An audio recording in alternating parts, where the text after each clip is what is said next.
Hi, everyone, and welcome to the TESOL Training International YouTube channel.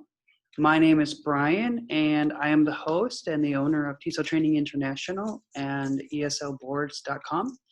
I also run an English school down here in San Diego called Internexus. And this particular YouTube video is about teaching online. Nowadays, because of COVID, a lot of people are very interested in learning how to do that, especially teaching English online. So let me give you a little bit of a step-by-step guide on how to do this. First is you need to kind of check the requirements. For example, most schools are going to require you to have some type of TESOL or TEFL certificate in order to work legally. So it's usually 120 hours or more.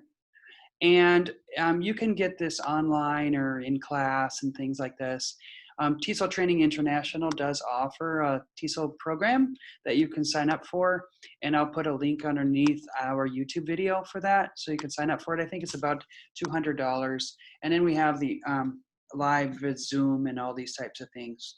Usually, also, it requires you to have a bachelor's degree, which is, it can be in almost any thing. It can be in English or business or other fields. It just has to show that you have a 4-year bachelor's degree. I think in Canada it can be a 3-year degree.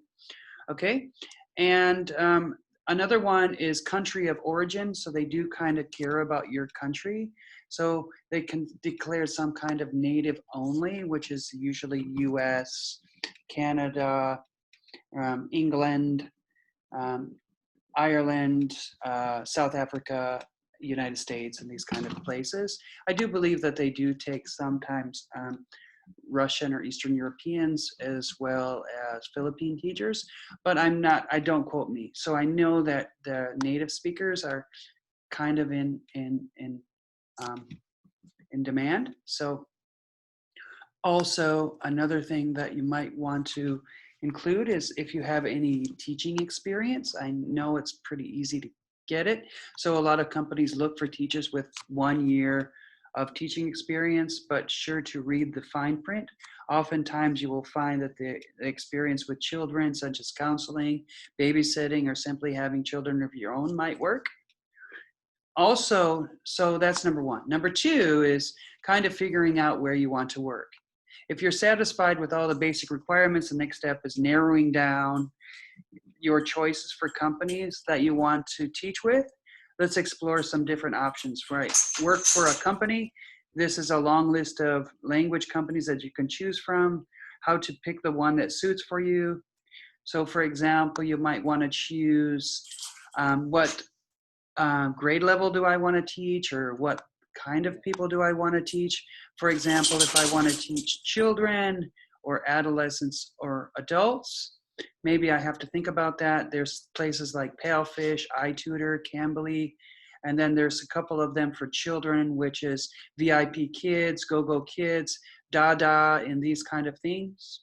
If you think that giving group classes is your forte, you might be interested in companies like, say, ABC, Magic Ears, and Q Kids, which focuses on classes composed of 4 students or more.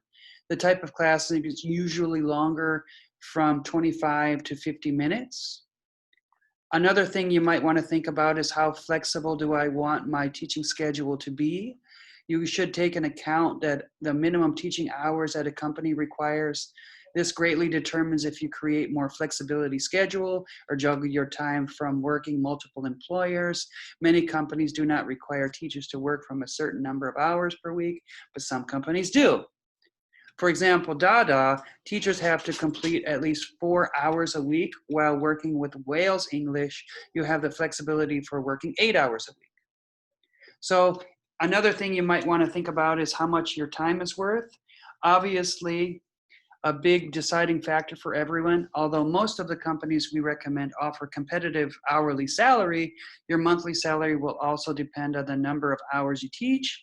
This is because many of the companies offer bonuses for teaching more hours, for example. Okay, I will also post a company chart to see some of the different salary rates. Okay, at what time do I want to teach? And also there's time zones. For example, in the United States, I live in California, so it's 3 hours different than New York. So that means probably I'll have to teach at different times, you know. So these kind of things you might want to think about. And also you want to think about the time difference between your student's country and yours is manageable and will be not have you working at inconvenient hours. If you live on the Central or Western North America teaching children in China, you'll have to be up pretty late, early in the morning or pretty late at night. Okay? There's another thing that you might want to think about is becoming a freelancer. It means you find your own students by yourself. And this would mean you would have to have a really good profile, some good followers and things like that.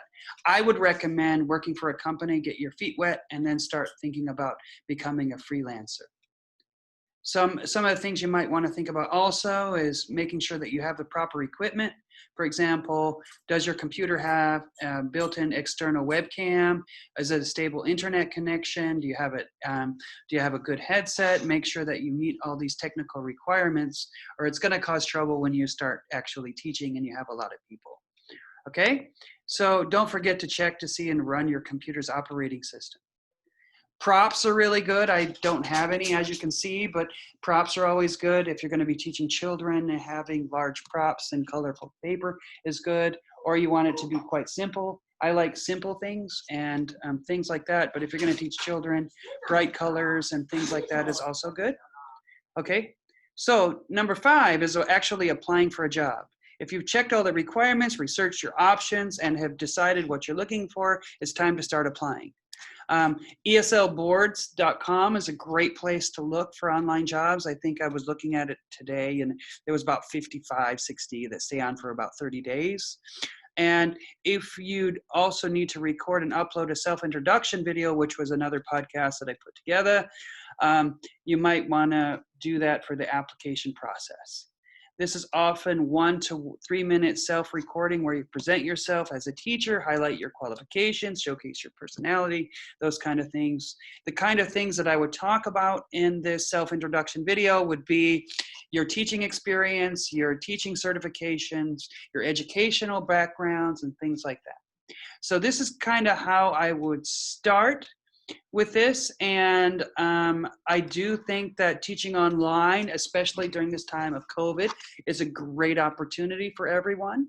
So definitely look forward to that, and hopefully you guys will start teaching online and you'll get your job from ESL Boards. If you do need your certificate or anything like that, please don't hesitate to go to TESOL Training International or TESOLtraining.net, or you can go to Discount Study Abroad, which has a lot of options for getting your certificate.